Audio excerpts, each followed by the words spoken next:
suka sama warna rambut aku sekarang. Ini aku ngewarnain rambut sendiri pakai pewarna rambut Garnier yang baru, dan warnanya tuh jadi kayak gini. Tadinya lebih terang tapi udah agak luntur. Sebenarnya aku itu pengen nyoba warna rambut yang kayak gini, coklat, lebih terang gitu. Cocok gak ya kira-kira di aku? Kita coba lagi. Nah, atau enggak warna kayak gini, lebih mirip ya sih, kayak gimana ya jadinya. Nah, ini kayak lebih mirip sama warna rambut aku sekarang. Atau ini caramel brown. Kalau ini kayak terang banget gitu ya. Menurut kalian aku cocok warna rambut yang mana? Jadi aku mau buat kopi untuk dibawa ketemu keluargaku yang lainnya. Biasanya aku suka bikin kopi buat mereka, dan kali ini aku mau pakai kopinya yang ini, yang Victoria. Ini agak strong dan agak pahit, jadi aku mau pakainya agak terlalu banyak.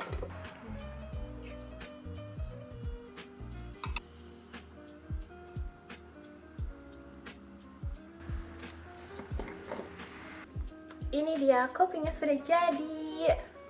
Jadi ayo kita berangkat.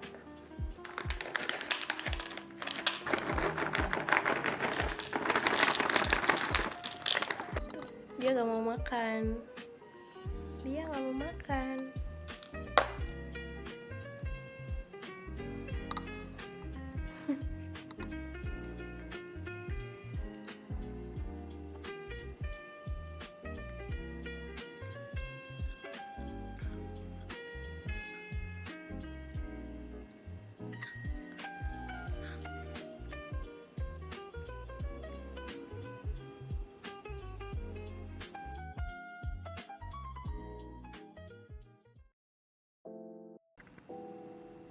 Jadi recently aku lagi baca buku The Let Them Theory by Mel Robbins, dan aku baru menyelesaikan bab 1 dan bab 2. Nah, sekarang aku mau nge-share apa aja hal yang aku dapetin setelah baca bab 1 dan bab 2.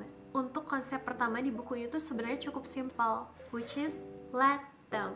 Kalau misalnya kamu gak diajak sama teman-teman kamu, let them. Kalau misalnya ada yang gak suka sama kita, let them.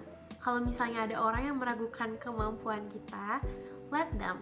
Ya, awalnya aku pikir, masa kita give up gitu aja? Tapi sebenarnya konsepnya itu bukan tentang kita menyerah. Mel Robbins itu ngejelasin kalau kita itu sering banget menghabiskan banyak waktu sama energi untuk mengontrol sesuatu hal yang di luar kendali kita. Kita tuh pengen orang lain ngerti, kita pengen orang lain ngedukung keputusan kita pengen orang lain suka sama kita. People will do what they want to do.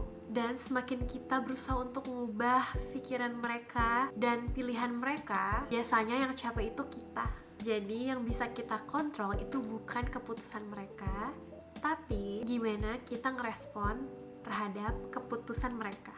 Jujur pas baca chapter ini itu, aku langsung kepikiran tentang perjalanan aku start YouTube ini. Kadang tanpa sadar, aku tuh suka ngebandingin sama kreator lain atau sama video lain. Kok dia cepet banget dapat view-nya?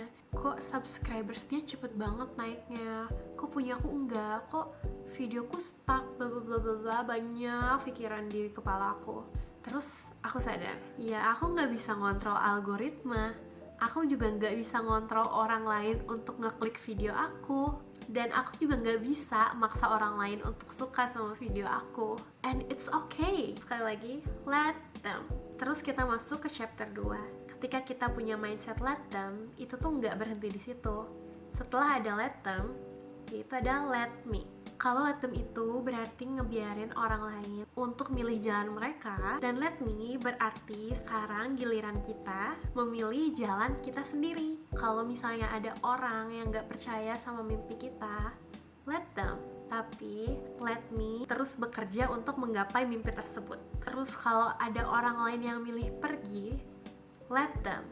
Tapi let me untuk terus menjalani hidup. Jadi menurut aku, let them ini bukan kita jadi cuek, tapi kita itu belajar untuk menyerahkan kendali orang lain kepada orang tersebut. Ya karena kalau misalnya kebahagiaan kita terus bergantung sama orang lain, pada akhirnya kita bakal sakit hati, sedih, kecewa. Jadi disinilah pentingnya let them dan let me.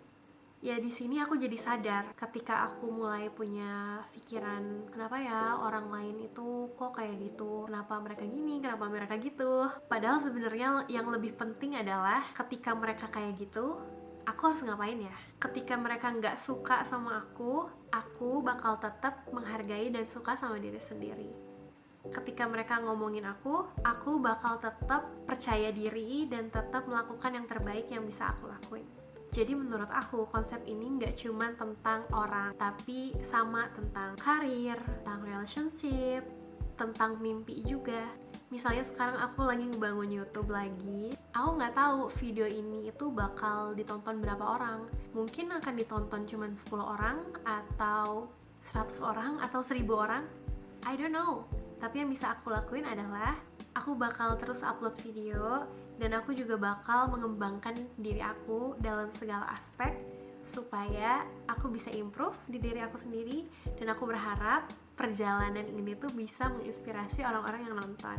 Kalau kalian lagi baca buku ini juga, atau emang udah selesai baca buku ini, apa hal yang menurut kalian itu bener-bener kayak ngena banget buat kalian? Kalian boleh sharing di bawah, soalnya aku seneng banget kalau misalnya bacain komentar kalian. Jadi itu dia untuk bab 1 dan bab 2. Nanti kalau misalnya aku baca lagi bab selanjutnya, aku bakal sharing di video lagi. Dan semoga penjelasan aku itu bisa masuk akal, karena aku masih belajar untuk menjelaskan sesuatu. Dan ada lagi satu quotes yang bagus banget. Biarkan dunia melakukan bagiannya, dan biarkan aku melakukan bagianku. Aku jadi ingat salah satu interview dari Eileen Gu. Dia bilang kalau misalnya apapun hasilnya yang dia dapatkan, dia tuh gak akan nyesel, karena dia tahu dia udah ngelakuin segala possibilities yang bisa dia lakukan. Dia udah ngasih yang terbaik, jadi dia gak akan nyesel atas pencapaian yang dia dapat. Dan menurut aku ini termasuk ke dalam let them theory juga. Like, I know that looking back at this Olympics and the months that preceded it, there's quite literally nothing that I could have done more. Like, I did everything I could, every single day. Every single thing that I could. Like, if you can think of something, like, oh, I should do this now, I've done it. I have done every single thing I could possibly do for this Olympics. And so, it's like if things didn't go my way, I wouldn't regret feeling unprepared. I wouldn't regret feeling like I could have done more. And so that, I also think, instills a bit of confidence in you, because you can never control the result, you can never control the outcome, but you can control the preparation, and most importantly, you can fall in love with the process.